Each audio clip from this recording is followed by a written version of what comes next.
दोस्तों, ओला electric mobility की बात करें तो स्टॉक के अंदर जो ज़बरदस्त तेज़ी का दौर जारी था उस पे ब्रेक लग गया। और आप देख सकते हो कि गुरुवार और शुक्रवार 2 दिन ट्रेडिंग सेशन में स्टॉक में फिर से बड़ी गिरावट हुई, जिससे लोगों को काफ़ी ज़्यादा चिंता हो रही है। स्टॉक जो 70 को क्रॉस कर चुका था, वो स्टॉक फिर से 60 के आसपास आ चुका है। ऐसे में क्या है आगे की संभावना? तो यहाँ पे मार्केट एक्सपर्ट का क्या कहना है उसको समझने की कोशिश करेंगे इस वीडियो के माध्यम से। और कंपनी के आने वाले समय के क्या फ्यूचर प्लान है। कंपनी अपने बिजनेस को बढ़ाने के लिए लगातार नई रणनीति पे काम कर रही है। गवर्नमेंट का पूरा सपोर्ट मिल चुका है, लेकिन सबसे जो बड़ी प्रॉब्लम है, कंपनी लॉस में, लॉस काफ़ी बड़ा है। ऐसे में लोगों को भरोसा थोड़ा सा कम होता है। और यहाँ पर आप देख सकते हो कि कुछ बड़े इन्वेस्टर जिन्होंने पहले से बड़ा निवेश किया, उन्होंने अपनी होल्डिंग बेची है, जिससे थोड़ा सा विश्वास और कम होता है। लेकिन कंपनी जिस तरह से कुछ बड़े प्लान के साथ आगे बढ़ रही है, जैसे कि वो बिना रियर अर्थ मैग्नेट के मोटर बनाने जा रही है। यानी जो इस समय सबसे बड़ी प्रॉब्लम है इलेक्ट्रिक व्हीकल के लिए, वो है रियर अर्थ मैग्नेट, जो चाइना से हमें इंपोर्ट करना होता है, जो मिलने में बहुत सारी मुश्किल होती है, लेकिन उसका भी तोड़ कंपनी निकाल रही है। तो एक बड़ा गेम चेंजर हो सकता है ये। दूसरी तरफ अगर आप देखेंगे तो कंपनी अब देख सकते हो कि खुद अपनी बैटरी बनाने जा रहे हैं। ऐसे में क्या है आगे की उम्मीद, जानेंगे इस वीडियो के माध्यम से। लेकिन फ्रेंड्स, उससे पहले अगर आप पहली बार हमारे चैनल पे आए तो चैनल को सब्सक्राइब कर दीजिए, एक बेल आइकॉन दबा दीजिए, ताकि जब भी नया वीडियो बने पहला नोटिफिकेशन आपको मिले। वीडियो पसंद आए तो लाइक से जरूर कीजिए। चलो फ्रेंड्स, वीडियो स्टार्ट करते हैं। मैं हूँ आपका दोस्त एसपी दवे और हमारे अपने चैनल ऑनलाइन कमाई में आपका बहुत बहुत स्वागत है। तो सबसे पहले ओला इलेक्ट्रिक मोबिलिटी के कारोबार की बात करें तो 60.21 पर क्लोजिंग देखने को मिली फ्राइडे को, जहाँ पे 6.65% की गिरावट थी। अब गौर करने वाली बात है कि स्टॉक की शुरुआत हल्की सी गिरावट के साथ ही हुई थी, और इंट्राडे में अगर आप देखें तो कुछ समय के लिए स्टॉक ग्रीन भी हुआ, लेकिन फिर जो गिरावट का दौर शुरू हुआ, जिसकी वजह से 60 का स्तर भी टूटा। फाइनली अच्छी बात यह रही कि क्लोजिंग 60 के ऊपर रही है। तो ओला इलेक्ट्रिक मोबिलिटी के शेयर में पिछले एक महीने में 45% की शानदार तेज़ी बनी है, और अभी अपने 52 वीक के आपके ऊपरी प्राइस से देखें तो 50% के नीचे है। और अब आने वाले समय उम्मीद है कि यहाँ से बेहतर होगा। कंपनी के बहुत सारे नए मॉडल लॉन्च होने वाले हैं। तो गिरावट के पीछे ये भी वजह बनी कि खबर निकल कर आई कि ओला इलेक्ट्रिक मोबाइल के अंदर आप देखें तो सॉफ्ट बैंक ने अपनी बड़ी हिस्सेदारी बेची है। ये हिस्सेदारी तो पहले बेची थी जब शेयर की प्राइस काफ़ी बड़ी हुई थी और लगातार बेच रहे थे, लेकिन इस खबर के निकल के आने के बाद एक माहौल निगेटिव बना। तो ओला इलेक्ट्रिक मोबिलिटी में सॉफ्ट बैंक ने अपनी जो हिस्सेदारी है उसको हल्का किया है। पूरी हिस्सेदारी नहीं बेची है, लेकिन कुछ हिस्सेदारी उन्होंने कम कर दी है। तो 15.68% के आसपास उनकी हिस्सेदारी इस समय रह गई है। तो जो एक्सचेंज फाइलिंग में बताया कि सॉफ्ट बैंक की जो निवेश इकाई है, यानी SVF सेकेंड, देख दो कि ऑस्ट्रिक DE LLC ने 15 जुलाई से लेकर 2 सितंबर के बीच में 9.49 करोड़ शेयर बेचे। तो जब तेज़ी के साथ स्टॉक बढ़ा था तब उन्होंने उस मौके का फ़ायदा उठा के अपने शेयर बेचे। चूँकि यह 2% से अधिक की इक्विटी होल्डर के बराबर है, तो सेबी के नियमों के मुताबिक कंपनी ने इसका खुलासा कर दिया है। तो कभी भी अगर 1% के ऊपर की बड़ी होल्डिंग बिकती है तो उसकी जानकारी देनी होती है।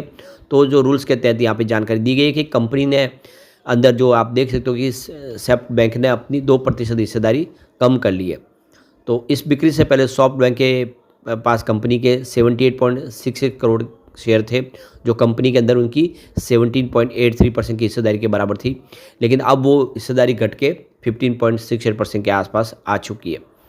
तो सॉफ्ट बैंक ने IPO से पहले ही ओला इलेक्ट्रिक में पैसा लगाया हुआ है, यानी जब IPO लॉन्च किया उससे पहले वो निवेशक है, और इसने कंपनी के कई फंडिंग राउंड में हिस्सा लिया है।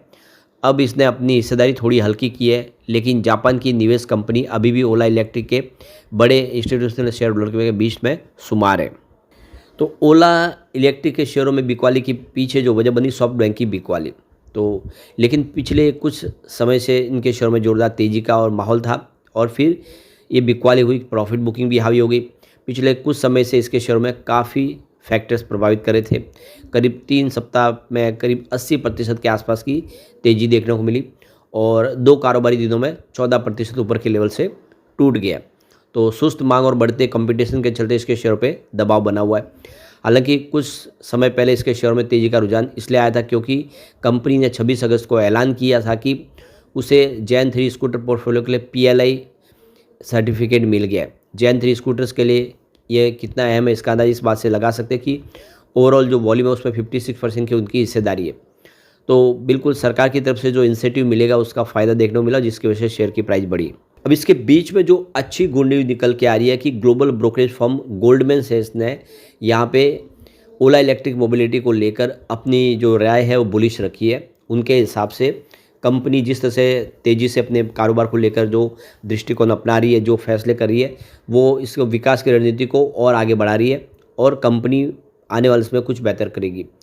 तो गोल्डमैन सैक्स ने कहा है कि जो लोकल लेवल पर जो अब कंपनी बैटरी का निर्माण करेगी उसका फ़ायदा देखने को मिलेगा। कंपनी मेक इन इंडिया के तहत खुद अपनी बैटरी बनाएगी, उसकी इनपुट कॉस्ट में कमी आई और अच्छी क्वालिटी की वो बैटरी बना पाएगी। इसके अलावा पीएलआई लाभ जो स्कीम का जो बेनिफिट है वो भी मिलने वाला सरकार की तरफ से, जो सरकार पीएलआई का फ़ायदा दे रही है। और कुछ नए जो मॉडल अभी पाइपलाइन में आने वाले समय वो उनकी मार्केट शेयर को और बढ़ा सकते हैं। भले ही अभी फ़िलहाल जो इनका निर्माण लक्ष्य है उसको उन्होंने कंपनी ने ही कम कर दिया। ओला ने 2030 तक के लिए अपने बैटरी सेल विनिर्माण लक्ष्य को संशोधित कर दिया है। तो 5 गीगावाट अब घंटा के हिसाब से इन्होंने क्षमता की, जो पहले 20 गीगावाट घंटा के हिसाब से उन्होंने लक्ष्य रखा था, लेकिन उस लक्ष्य को उन्होंने खुद कम कर दिया है। अब एक जो सबसे अच्छी गुड न्यूज़ है कि ओला इलेक्ट्रिक मोबिलिटी अपनी एक साइट विजिट पे लेके जा रही है अपने इन्वेस्टर को। तो ये देखो कि कंपनी की जो गीगा फैक्ट्री बनने जा रही है उस गीगा फैक्ट्री की साइट विजिट होगी। अपने इन्वेस्टर को वहाँ पे लेके जाने वाले 12 सितंबर 2025 फ्राइडे का दिन फिक्स किया है। ये फिज़िकल रूप से सब वहाँ पे जाएंगे फैक्ट्री में। तो ये देख सकते हो कि इनकी जो फैक्ट्री है, कंपनी के फैक्ट्री की बात हुई, यह पोचामपल्ली कृष्णा नगरी तमिलनाडु बेंगलोर के अंदर इनकी फैक्ट्री है, जिसकी वो विज़िट कराएंगे अपने इन्वेस्टर को और उनको फैक्ट्री दिखाएंगे किस तरह से प्रोडक्शन हो रहा है और क्या आगे की रणनीति है। तो कंपनी बिल्कुल मेक इन इंडिया के तहत यहाँ पे बैटरी का निर्माण करेगी और मोटर बनाएगी, वो भी बिना रेयर अर्थ के। तो बहुत बड़ी ये घटना होने जा रही है। इसका आने वाले समय हमें बेनिफिट देखने को बिल्कुल मिलेगा ओला इलेक्ट्रिक के बिजनेस पे। अब आप देखें तो फरवरी में 2025 में ओला इलेक्ट्रिक मोबाइल ने कहा था कि उन्होंने 25,000 इलेक्ट्रिक स्कूटर बेच दिए, लेकिन जब गवर्नमेंट का डाटा निकल कर आया वाहन पोर्टल पर तो वहाँ पे पता चला कि सिर्फ 8,600 यूनिट ही रजिस्टर्ड हुए, जिससे एक बड़ा कन्फ्यूजन पैदा हुआ। क्या कंपनी ने जो डाटा दिया वो गलत दिया है, क्या उन्होंने बड़ा चढ़ा के दिया, ये सवाल निकल के आने लगे। तो अब कंपनी की तरफ से उसका क्लेरिफिकेशन आया है, क्योंकि यहाँ पे देखें तो ये बहुत बड़ा डिफरेंट है, क्योंकि जो रजिस्ट्रेशन है वो 8,600 यूनिट का है, जबकि उन्होंने कहा था कि हमने 25,000 इलेक्ट्रिक स्कूटर बेचे हैं। तो कंपनी की तरफ से जो क्लेरिफिकेशन आया, उनका कहना है कि 25,000 जो फिगर हमने दिए वो कस्टमर की बुकिंग के थे और उन्होंने जो डिलीवरी है वो कंप्लीट नहीं की। यानी उन्होंने बुकिंग की, हमने वो आंकड़े दिखाए जहाँ पे 25,000 लोगों ने स्कूटर के लिए बुकिंग की थी, लेकिन सब ने उसकी डिलीवरी ली नहीं। तो ये देख सकते हो कि इसकी वजह से ये फ़र्क आया, तो उसका क्लेरिफिकेशन भी आ चुका है। अब उम्मीद है कि आने वाले समय रिजल्ट बेहतर होगा, कंपनी धीरे धीरे लॉस को कम करेगी और फिर से यहाँ पे तेज़ी की उम्मीद दिखाई देगी, क्योंकि अभी भी आईपीओ प्राइस से स्टॉक नीचे है। लेकिन फ्रेंड्स, कोई भी इन्वेस्टमेंट करने से पहले अपने फाइनेंशियल एडवाइज़र से एडवाइस ले ले या अपना खुद का रिसर्च करें, क्योंकि मैंने वीडियो आपके एजुकेशनल पर्पज़ के लिए ही बनाया। वीडियो पसंद आए तो लाइक से जरूर कीजिए और चैनल को सब्सक्राइब कर दीजिए। Thank you friends.